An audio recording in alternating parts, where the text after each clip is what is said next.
Good morning, everybody. Welcome to Freedom Life Church patio. This is where we can come out and enjoy just a beautiful morning, though it's very warm today, but there's a nice cool breeze out here. Enjoy a nice cup of coffee. I think I'll do that again. I was just kind of reflecting this morning on the tendency, especially among pastors and leaders. We have a tendency to be very impressed with people who support, the church or different ministries, with very large financial gifts, and that's wonderful. That's awesome. But so often we can kind of focus on that, and meanwhile, there's somebody who perhaps can't put a whole lot into an offering or donate, a large sum of money, but they do what they can. And it's very easy for us in our own human nature, to just kind of bypass that and not give much attention to it and focus more on those who are big givers. And that's a real dangerous trap if you allow it to be. Like, we thank God for everyone who gives. Some can give out, a lot because God has blessed them, and others can't give as much because of their circumstances. And we should never compare, never compare the two. We should never differentiate between those who give a lot and those who don't or who can't, because it comes down to the heart. That's what it comes down to, the heart.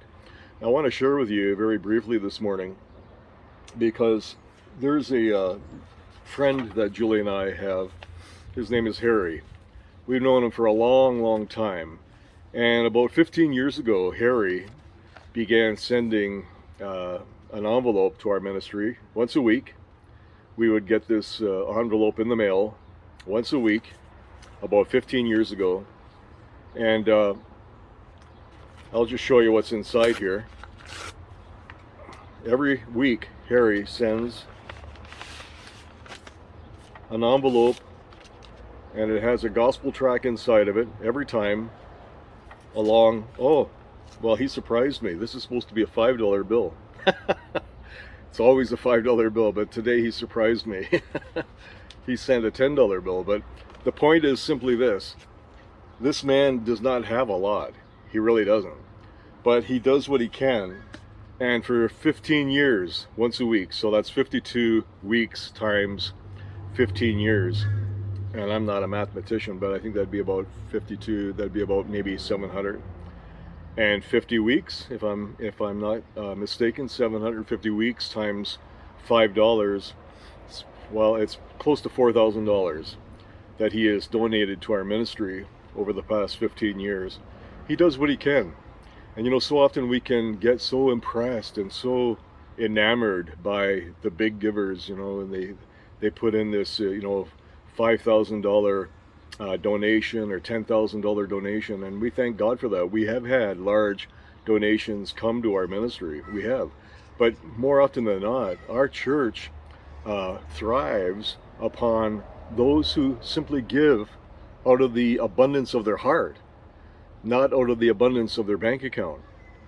And so, we thank God for both. We thank God for everyone who God has used to support and to bless the finances of Freedom Life Church International, so that we can carry out the work that God has commissioned us to do.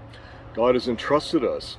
It's not just about our own little church, doing our own little thing. No. We've got a far greater vision than that, because it's the mandate of Christ to go into all the world. It's the Great Commission, and preach the gospel and make disciples, for Christ. And that's what we are attempting to do as God continues to open up new doors for us, and that requires finances to do that very thing.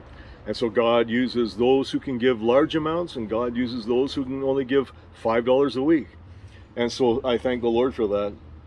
Let me just share with you from Luke chapter 21. It says this. Jesus shares a story about what I'm talking about here today.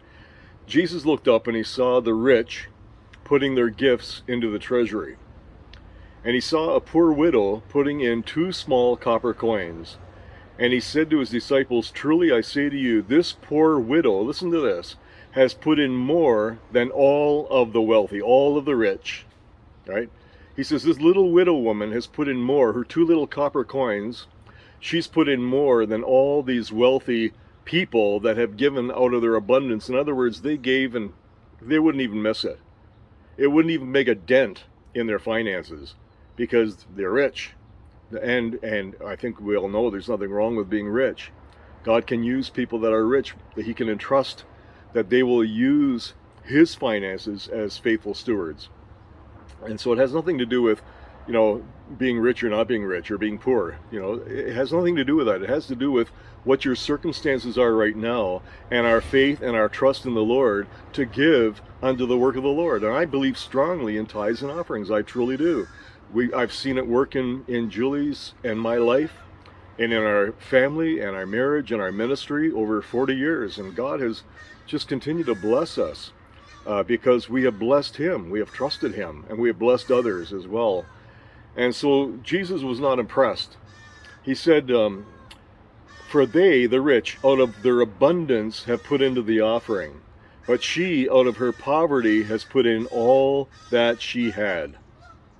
So there you go. And this is not some kind of an appeal from me. Hey, give everything you got. Go and empty out your bank account. Go empty out your piggy bank.